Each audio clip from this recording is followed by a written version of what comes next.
Lorraine was a hopeless romantic. She believed in the power of love, in fairy tales, in happy endings. She met him on Bumble. He answered an ad for a dance partner. He was charming, charismatic, everything she ever wanted. Their love story unfolded like a dream, filled with laughter, shared dreams, and promises of forever. But slowly, subtly, the dream began to morph into a nightmare. The man she loved, the man who promised her the world, started to change. At first, the changes were subtle, easy to dismiss. A sarcastic comment disguised as a joke, a controlling remark masked as concern. Lorraine, blinded by love and her own optimism, brushed them off, telling herself it was nothing, that he didn't mean it. Her friends and family noticed the shift in her, the dimming of her vibrant spirit. They voiced their concerns, but Lorraine, caught in the throes of a love that felt all-consuming, defended him, assuring them they were wrong. Deep down, a seed of doubt had been planted, a whisper in the back of her mind, questioning everything she thought she knew. The abuse wasn't always physical. In fact, it rarely began that way. It started with words, sharp and cutting, tearing down her self-esteem. He'd belittle her dreams, her accomplishments, making her feel small, insignificant. Then came the isolation, the control. He chipped away at her connections, her support system, turning her friends and family against her, making her believe she had no one but him. Lorraine found herself living in a constant state of fear, walking on eggshells, terrified of triggering his anger. She was trapped in a vicious cycle of abuse, her once vibrant spirit slowly being crushed. One evening, after an especially brutal argument, Lorraine found herself staring at her reflection in the bathroom mirror. The face staring back at her was gaunt, her eyes dull and lifeless. In that moment, a spark of the woman she used to be flickered to life.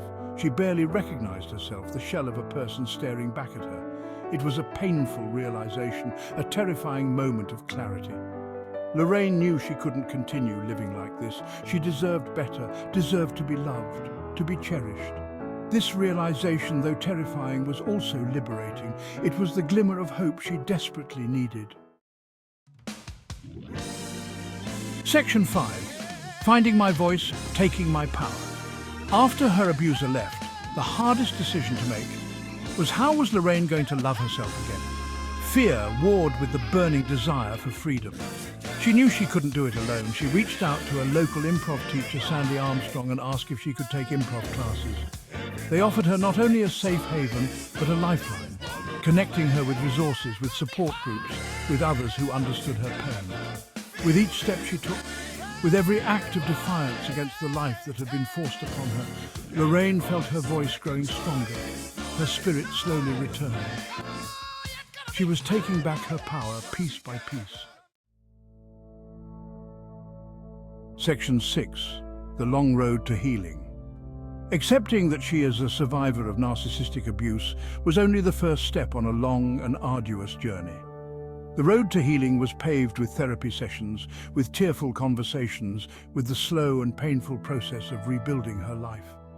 There were days when the darkness threatened to consume her, days when the weight of her trauma felt unbearable. But Lorraine refused to give up. She clung to the hope that she would one day be whole again, that the pain would eventually fade. She surrounded herself with a support system of therapists, support groups, and friends and family who never gave up on her. Section 7. Art as my therapy, my voice.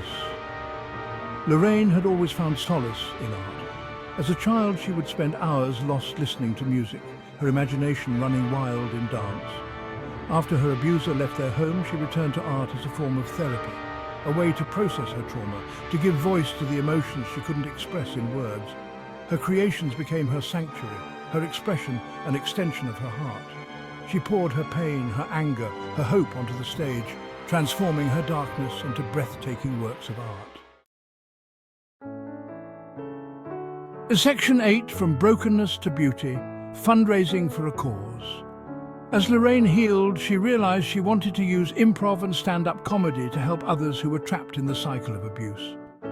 She organized a fundraiser showcasing the best comedians and musical improv artists in Montreal. Lorraine shares her story of resilience, The response was overwhelming. People connected with her vulnerability, her resilience, her message of hope. The fundraiser is becoming a platform for other survivors to share their stories, to find solace in shared experiences, and to raise awareness about narcissistic abuse. Lorraine will donate a portion of the proceeds from her fundraiser to Women Aware. They had helped her reclaim her life, giving back to the organization that had been instrumental in her own healing. Section 9. You are not alone, reaching out for help. Lorraine's story is a testament to the resilience of the human spirit, a beacon of hope for anyone who has ever experienced the darkness of abuse. Her message is simple yet powerful. You are not alone. There is help, there is hope, and there is life after abuse. Reaching out for help is not a sign of weakness, but an act of courage. It is the first step towards reclaiming your life, your voice, your power. Section 10. A future filled with hope. Today, Lorraine stands tall, a survivor, an advocate, an artist. Her journey has been long and arduous, marked by pain, fear, and uncertainty. But it has also been a journey of incredible strength, resilience, and ultimately triumph. She has emerged from the darkness, her spirit unbroken, her voice stronger than ever. She is living proof that even in the face of unimaginable adversity, hope can blossom, and healing is possible. Lorraine's story is a reminder that even in the darkest of times, the human spirit has the remarkable capacity to heal, to rise, and to inspire.